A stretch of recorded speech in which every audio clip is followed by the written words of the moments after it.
Bismillahirrahmanirrahim. Assalamualaikum warahmatullahi wabarakatuh. Alhamdulillahi rabbil alamin. Allahumma salli ala sayyidina Muhammad wa ala ali sayyidina Muhammad. Sahabat, teman-teman yang beriman, pertama-tama marilah kita memanjatkan puja dan puji syukur kita kehadiran Allah Subhanahu wa taala, yang mana atas limpahan rahmat, hidayah dan inayahnya kita semua hingga detik ini masih bisa dapat bernapas, masih bisa dapat menambah pundi-pundi amal kita untuk menjadi bekal kita menghadap Allah Subhanahu wa taala. Kemudian salawat beriringkan salam selalu kita sampaikan, kita curahkan kepada junjungan kita Nabi besar Muhammadin sallallahu alaihi wasallam. Sahabat yang beriman, dalam kesempatan ini kita akan mengulas tentang bacaan-bacaan yang tidak diperbolehkan di dalam solat. Saat solat ada bacaan yang wajib kita baca seperti Al-Fatihah di setiap rakaatnya. Ada juga bacaan sunnah-sunnah seperti surat-surat pendek Al-Quran yang dibacakan di 2 rakaat pertama. Lalu bisakah kita menambahkan doa-doa pribadi yang sifatnya duniawi?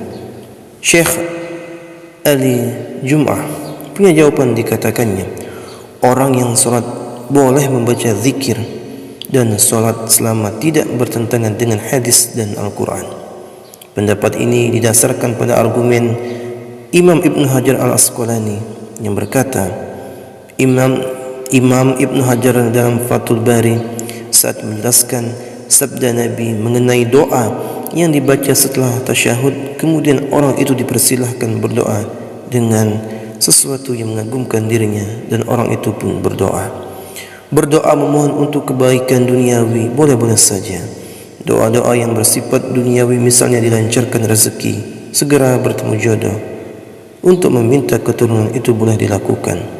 Hal ini juga dibenarkan oleh Imam Al-Baji dalam Al-Muntaqa Syarah Al-Muwatta. Beliau berkata hal ini sebagaimana Imam Malik berkata, tidak masalah berdoa dalam solat maktubah dan dengan bentuk doa sesuai yang dikehendaki, baik berupa doa ukhrawi ataupun duniawi, baik yang sesuai dengan doa dari Al-Quran ataupun mengarang sendiri. Bacaan yang diharamkan dalam solat. Fenomena menambahkan bacaan dalam solat pernah dilakukan oleh Ibnu Umar. Dalam kalimat syahadat, Ibnu Umar berkata, tidak ada sekutu baginya, dan aku bersaksi bahawa Muhammad adalah Rasulullah.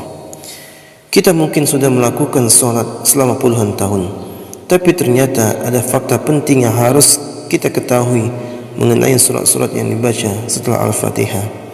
Dalam solat selama ini mungkin kita terbiasa membaca surat pendek tanpa memperhatikan urutannya.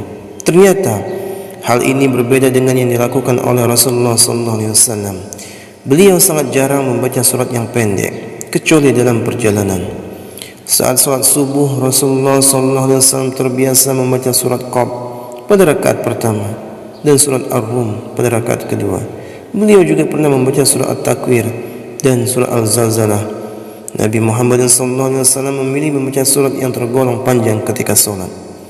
Hal ini pernah dialami sendiri oleh salah seorang sahabat dari Abu Sa'id Al-Khudri.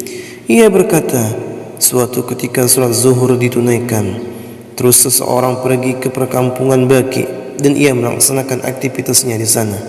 Kemudian ia berwudu, lalu mendatangi jamaah sholat, dan Rasulullah SAW masih berada pada rakaat pertama karena saking panjangnya apa yang beliau baca. Hadis riwayat Muslim. Pemilihan surat yang dibaca secara berurutan. Selain itu, Rasulullah SAW memilih surat secara berurutan. Hal ini dibenarkan oleh Imam Nawawi dalam kitab At-Tibiyah. Beliau mengatakan bahawa Al-Quran tak semata-mata disusun secara berurutan, namun ada hikmah di balik hal tersebut. Karena itu sudah sepatutnya ketika kita membacanya mesti berurutan. Hal ini juga berlaku ketika solat, misalnya membaca surah Al-Baqarah di rakaat pertama, kemudian di rakaat kedua membaca surah Ali Imran, begitu seterusnya. Bagaimana jika pada rakaat pertama kita membaca surah An-Nas? Imam Nawawi meriwayatkan bahwa sebagian ulama mengatakan setelah membaca surat An-Nas dilanjutkan dengan surah Al-Baqarah pada rakaat kedua. Lalu bagaimana jika ada orang yang setelah membaca surat An-Nas di rakaat pertama kemudian malah membaca surat Al-Ikhlas di rakaat kedua? Imam Nawawi menyatakan bahawa hal itu tidak dihukumi boleh, walaupun ada sebagian ulama yang juga membaca surat-surat secara tidak berurutan dalam solat. Namun sebagian lainnya tetap tidak menyukai orang yang membaca Al-Quran tanpa memperhatikan urutan. Ada pengecualian dalam membaca Al-Quran secara berurutan dalam solat. Surat yang dianjurkan dibaca pada solat tertentu, sebab ada beberapa surah yang dianjurkan untuk dibaca pada solat-solat tertentu. Misalnya, surat subuh pada hari Jumat disunahkan membaca surah As-Sajdah pada rakaat pertama dan surah Al-Insan di rakaat kedua. Beda lagi ketika kita sedang mengajarkan anak menghafal surah-surah pendek. Boleh urutannya dimulai dari surah An-Nas dan berlanjut sampai dari surah Ad-Duha. Cara tersebut memudahkan anak-anak untuk menghafal.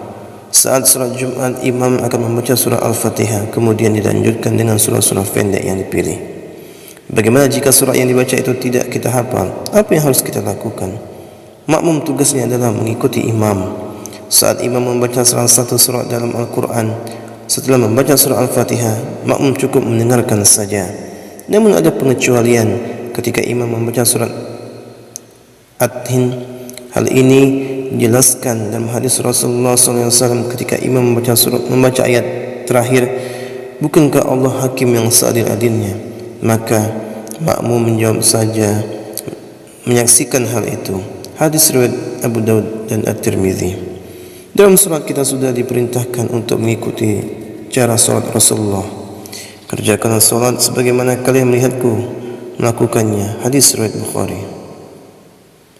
Itulah tadi sahabat, mudah-mudahan bermanfaat. Mudah-mudahan kita semua mendapatkan keberkahan dari Allah Subhanahu wa taala. Mudah-mudahan rezeki kita dilancarkan oleh Allah Subhanahu wa taala. Wallahu alam. Apabila ada kata-kata salah mohon dimaafkan. Kebenaran hanya milik Allah Subhanahu wa taala. Saya